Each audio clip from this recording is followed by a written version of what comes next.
मीरपुर नाम के शहर में तेजस अपनी पत्नी नीरू के साथ रहता था। पति पत्नी दोनों ही नौकरी करते थे। एक दिन तेजस गांव अपनी माँ के पास फोन करता है। हेलो, प्रणाम माँ। जीते रहो माँ। तुम दादी बनने वाली हो हैं? अरे वाह, ठीक है बेटा, मैं कल ही आती हूँ। जब माँ जी शहर पहुंची तो बेटे बहू ने बहुत अच्छे से स्वागत किया।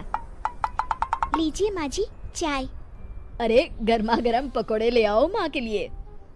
नीरू रसोई में गई और 2 मिनट में ही पकोड़े ले आई। जी ये लीजिए।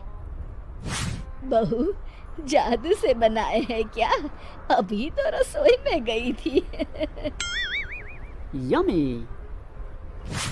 माँ जी, शीला रसोई में पकोड़े तल रही है, मैं बस लेकर आई। हे भगवान, मेरा धर्म भ्रष्ट कर दिया तूने। अब तो गंगा जल से शुद्धिकरण करना होगा। दूसरे दिन, माँ जी मैंने नाश्ता बना दिया है, ऑफिस जा रही हूँ। पर अभी तो घर का सारा काम पड़ा है। शीला आती ही होगी, झाड़ू पोछा बर्तन कपड़े वो सब कर लेगी। हमारे जमाने में घर का सारा काम हम ही करते थे। जी माँ जी, आप बहुत होशियार हैं, मैं घर ऑफिस दोनों नहीं संभाल पाती। तो जरूरत क्या है घर से बाहर जाकर चाकरी करने की? वैसे भी घर का काम खुद करने से घर में बरकत आती है, समझी? पर माँ जी। पर वर कुछ नहीं, इस महीने की पगार मिले फिर ऑफिस बंद है। हाँ। रात को नीरू तेजस से कहती है, सुनिए जी, माँ जी बोल रही थी कि मैं नौकरी छोड़ दूं। वैसे ठीक ही तो है, अभी तुम्हें आराम की जरूरत है। फिर भी आराम कहाँ, शीला को छुड़ाने के लिए बोल रही थी। तो अब 24 घंटे में इतना काम तो कर ही सकती हो। पर जॉब पसंद है मुझे, घर पर मन नहीं लगेगा। अगले दिन जब दोनों ऑफिस के लिए निकल रहे थे, मेरी तो कोई कीमत ही नहीं है इस घर में। माँ जी, आजकल महंगाई बहुत है, रहन सहन भी बदल गया है, दोनों नौकरी करते हैं तभी ठीक रहता है।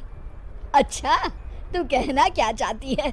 मेरा बेटा तुझे बिठा के खिला नहीं सकता? तू ही इस घर का खर्च चला रही है, हैं?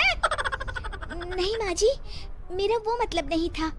मतलब खूब समझती हूँ, ये बाल धूप में सफेद नहीं किए मैंने। हाँ।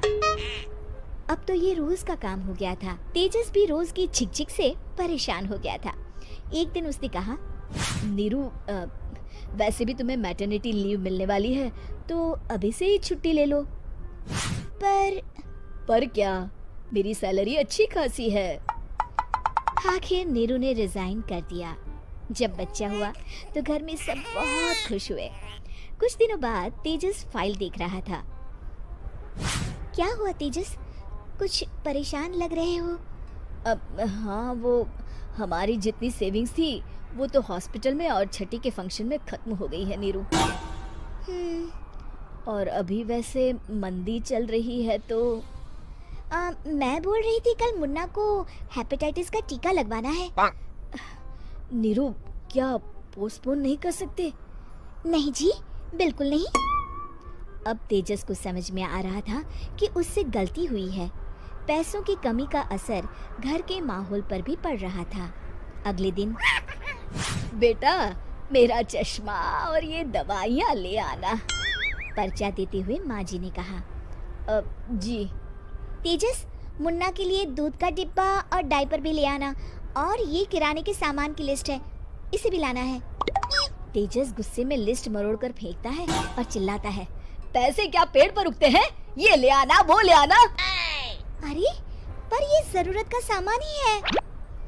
वो गुस्से में बिना कुछ कहे ऑफिस चला गया। अरे अरे लंच तो ले जाइए। नीरू दौड़कर डिब्बा पकड़ाती है।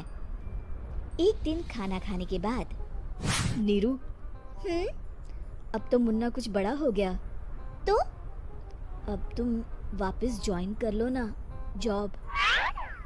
पर इस रिसेशन में जॉब मिलना बहुत मुश्किल है। ट्राई तो करो। फिर मुन्ना? माँ जी है ना, और एक फुल टाइम मेड भी लगा लेंगे।